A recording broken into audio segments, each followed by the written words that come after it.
Hello everyone, welcome back to my channel. So today class వచ్చేసి మనకు విద్యా దృక్పథాల నుండి స్వాతంత్రం తర్వాత అంటే మనకు స్వాతంత్ర అనంతర కమిటీలు కమిషన్ల గురించి అయితే నేర్చుకుందాం. Post independence commissions so part 1 కింద అయితే నేర్చుకుందామండి. విశ్వవిద్యాలయ కమిషన్ 1948, అలానే మనకు మెయిన్గా ఇంపార్టెంట్ అయిన సెకండరీ విద్యా కమిషన్ లేదా ముదలియార్ కమిషన్ గురించి అయితే నేర్చుకుందాం. సో క్లాస్ అనేది very interesting and important class. So skip చేయకోకుండా ఎండింగ్ వరకు అయితే చూడండి. అలాగే మీకు నచ్చినట్లయితే మన ఛానల్ని లైక్ చేసి షేర్ చేసి సబ్స్క్రైబ్ చేయడం మాత్రం మర్చిపోకండి. సో ఫస్ట్ క్వశ్చన్ ఇక్కడ మనకు ఫస్ట్ పాయింట్స్ చూడండి. విశ్వవిద్యాలయాల కమిషన్ 1948 గురించి ఇంపార్టెంట్గా ఉండే పాయింట్స్ మాత్రమే నేను ఇక్కడ మెన్షన్ చేస్తాను. సో కమిషన్ చైర్మన్ వచ్చేసి మనకు సర్వేపల్లి రాధాకృష్ణన్ అండి. యూనివర్సిటీ ఎడ్యుకేషన్ కమిషన్ యొక్క చైర్మన్ మనకు సర్వేపల్లి రాధాకృష్ణన్. మనకు ఈ విశ్వవిద్యాలయ కమిషన్ వచ్చేసి నైతిక ఆధ్యాత్మిక బోధనకు ప్రాధాన్యత అయితే ఇస్తుంది. విశ్వవిద్యాలయ కమిషను నైతికంగా ప్లస్ ఆధ్యాత్మికంగా బోధనకు ప్రాధాన్యత ఇస్తుంది. అధ్యాపకుల స్థాయి చాలా ముఖ్యంగా ఉంటుంది. ఈ కమిషన్లో మనకు అధ్యాపకుల స్థాయి అనేది చాలా ముఖ్యమైనది. అంటే ఇప్పుడు ప్రజెంట్ మనము అసిస్టెంట్ ప్రొఫెసర్ కానీ అలాగే అసోసియేట్ ప్రొఫెసర్ కానీ ప్రొఫెసర్స్ ఇలా ఉన్నారు కదా. సో అలా ముందు మనము లెక్చరర్స్ని అసిస్టెంట్ ప్రొఫెసరు, రీడర్ని అసోసియేట్ ప్రొఫెసరు, ప్రొఫెసర్ని మాత్రం ప్రొఫెసరే అనేవారు. అధ్యాపకుల స్థాయి అనేది చాలా ముఖ్యమైనవి. లెక్చరర్ అని వచ్చేసి మనకు అసిస్టెంట్ ప్రొఫెసరు, రీడర్ అంటే అసోసియేట్ ప్రొఫెసరు, ప్రొఫెసర్ అంటే ప్రొఫెసరే అండి. సో ఇలా మనకు చూసుకోవాలి. విశ్వవిద్యాలయ నాణ్యత అధ్యాపకుల బోధన నాణ్యతపై డిపెండ్ అయి ఉంటుంది. సో విశ్వవిద్యాలయ నాణ్యత అనేది అధ్యాపకుల బోధన సో ఉపాధ్యాయుల యొక్క బోధన నాణ్యతపై మాత్రమే ఆధారపడి ఉంటుందని ఈ విశ్వవిద్యాలయ కమిషన్ 1948 అయితే పేర్కొంది. పీజీ అడ్మిషన్లు అఖిల భారత స్థాయిలో ఉండాలి. పీజీ అడ్మిషన్స్ అనేవి అఖిల భారత స్థాయిలో ఉండాలి. గ్రామీణ విశ్వవిద్యాలయాలు స్థాపించాలని సూచించిన కమిషను విశ్వవిద్యాలయ కమిషను. విశ్వవిద్యాలయాల సమన్వయానికి యూజీసీ అండర్ గ్రాడ్యుయేషన్ కోర్స్ కదా 1953 ఏర్పాటు అనేది ఉండదు. చూడండి, విశ్వవిద్యాలయ సమన్వయానికి యూజీసీ 1953 ఏర్పాటు, యూజీసీ 1956లో స్వయం ప్రతిపత్తిగా ఏర్పాటు, అలాగే వ్యాసరూప ప్రశ్నలతో లక్ష్యాత్మక ప్రశ్నలను అనుసంధానం చేయాలి అనేసి సూచించింది. విశ్వవిద్యాలయాలు ప్రాంతీయ భాషలను బోధనా భాషలుగా ప్రవేశపెట్టాలి. చూడండి, విశ్వవిద్యాలయాలలో ప్రాంతీయ భాషలను బోధనా భాషలుగా ప్రవేశపెట్టాలని సూచించినది. మహిళా కళాశాలలను కూడా ప్రారంభించాలి. అలాగే భారతదేశంలో సెకండరీ విద్య అత్యంత బలహీనమైన లింక్ అనేది మనకు విశ్వవిద్యాలయ కమిషన్ అనేది చెప్తుంది. ఎందుకంటే సెకండరీ విద్యను అధ్యయనం చేయడానికి 1952లో ముదలియార్ కమిషన్ అనేది మళ్ళీ ఏర్పాటైంది. సో మనకు ఓవరాల్గా చూసుకుంటే విశ్వవిద్యాలయ కమిషన్ చైర్మన్ వచ్చేసి సర్వేపల్లి రాధాకృష్ణను. ఈయన నైతిక ఆధ్యాత్మిక బోధనకు అనేది మెయిన్గా ప్రాధాన్యత ఇచ్చారు. ఇక్కడ అధ్యాపకుల స్థాయి ప్లస్ అలాగే యూజీసీ 1956లో స్వయం ప్రతిగా ఏర్పాటు అనేది ఉండాలి. అలాగే విశ్వవిద్యాలయాల్లో ప్రాంతీయ భాషలను బోధనా భాషలుగా ప్రవేశపెట్టాలి. అలాగే భారతదేశంలో ఈ సెకండరీ విద్య అనేది అత్యంత బలహీనంగా ఉందనేసి మళ్ళీ ఇది అప్పచెప్పారనమాట. అంటే సెకండరీ విద్యను అధ్యయనం చేయడానికి మళ్ళీ 1952లో సో ముదలియార్ కమిషన్ ఏర్పాటు అనేది చేశారు. సో ఇప్పుడు ప్రజెంట్ వచ్చేసి సెకండరీ విద్యా కమిషన్ 1952, దీన్నే మనం ముదలియార్ కమిషన్ అనేసి కూడా అంటారు. కన్ఫ్యూజ్ అవ్వద్దండి. సెకండరీ విద్యా కమిషన్ని ముదలియార్ కమిషన్ అని కూడా అంటారు. 1952లో సిఏబిఏ అంటే central advisory board of education committee secondary విద్యా కమిషన్ని ఏర్పాటు చేసింది. 1952లో సిఏబిఏ కమిటీ సెకండరీ విద్యా కమిషన్ను ఏర్పాటు చేసింది. అండ్ కమిషన్ చైర్మన్ వచ్చేసి మనకు ఆనాటి మద్రాస్ యూనివర్సిటీ వైస్ ఛాన్సలర్ లక్ష్మణ స్వామి ముదలియారు. ఈ యొక్క కమిషన్ ఉంటుంది కదా. సో ఈ మనకు ముదలియార్ కమిషన్ యొక్క చైర్మన్ ఎవరంటే మద్రాస్ యూనివర్సిటీ వైస్ ఛాన్సలర్ అయిన లక్ష్మణ స్వామి ముదలియారు. అండ్ ఈ మరొక పేరు ఏంటంటే ముదలియార్ కమిషన్ అనేసి ఇప్పుడే మనం మాట్లాడుకున్నాం.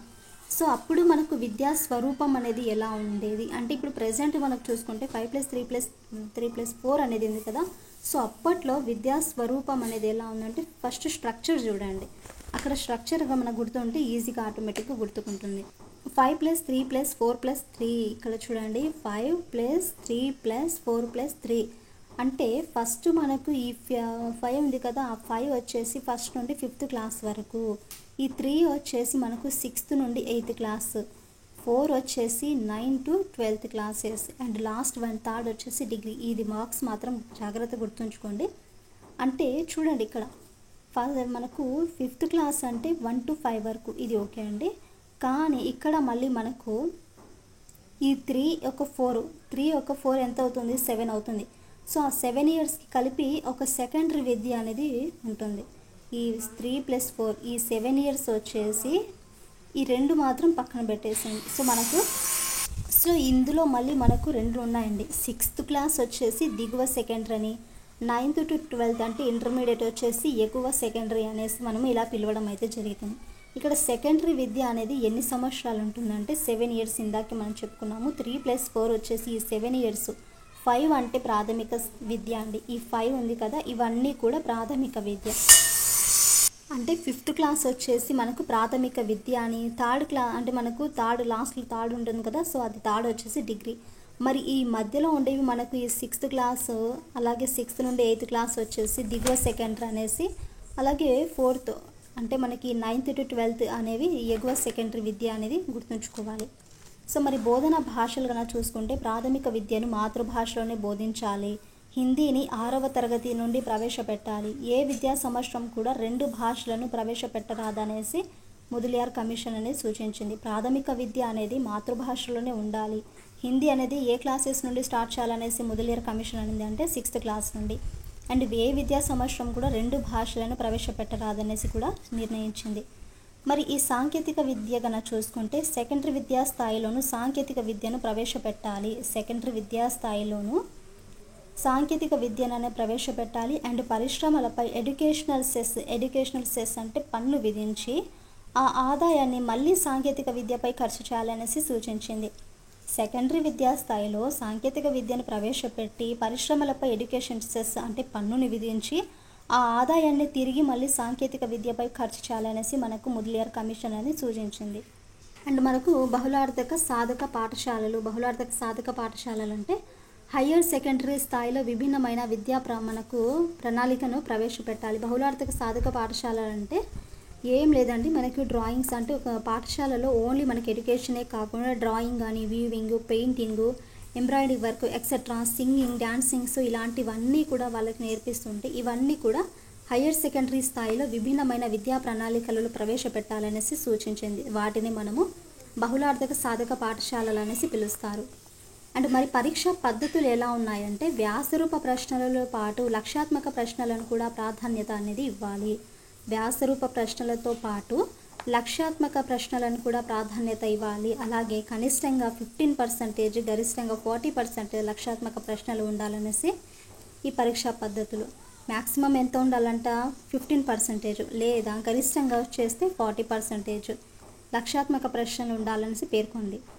గవర్నమెంట్ పరీక్షలు అనేవి నిర్వహించాలి. అండ్ సెకండరీ విద్యా స్థాయిలో ఒక పబ్లిక్ పరీక్ష అనేది ఉంటుంది. సో సెకండరీ విద్యా స్థాయిలో అంటే మనకు 10th క్లాస్ ఉంటుంది కదా, సో పబ్లిక్ ఎగ్జామ్స్ అంటే కంపార్ట్మెంట్ పరీక్షలు నిర్వహించాలి. ప్లస్ సెకండరీ విద్యా స్థాయిలో ఒక పబ్లిక్ పరీక్ష అనేది ఉండాలనేసి సూచించారు. ఇంకా గైడెన్స్ అండ్ సర్వీసెస్ కూడా చూసుకుంటే ప్రతి సెకండరీ పాఠశాలలో గైడెన్స్ సర్వీసెస్ చూస్తుంటే ఇందాకే చెప్పుకున్న ప్రతి సెకండరీ పాఠశాలలో గైడెన్స్ అండ్ కౌన్సిలింగ్ సేవలు అనేసి అందించాలి. సో ఇది మనకి ముదలియార్ కమిషన్ గురించి, అలాగే విశ్వవిద్యాలయాల కమిషన్ 1948 2 టాపిక్స్కి కూడా జస్ట్ 10 minutesలో కంప్లీట్ చేసేసామండి. సో నెక్స్ట్ క్లాస్ వచ్చేసి మనకు very important class Kothari commission గురించి అయితే నేర్చుకుందాం. సో ఐ హోప్ మీకు క్లాస్ నచ్చిందని అనుకుంటున్నాను. క్లాస్ నచ్చితే please to like and share, subscribe to my channel.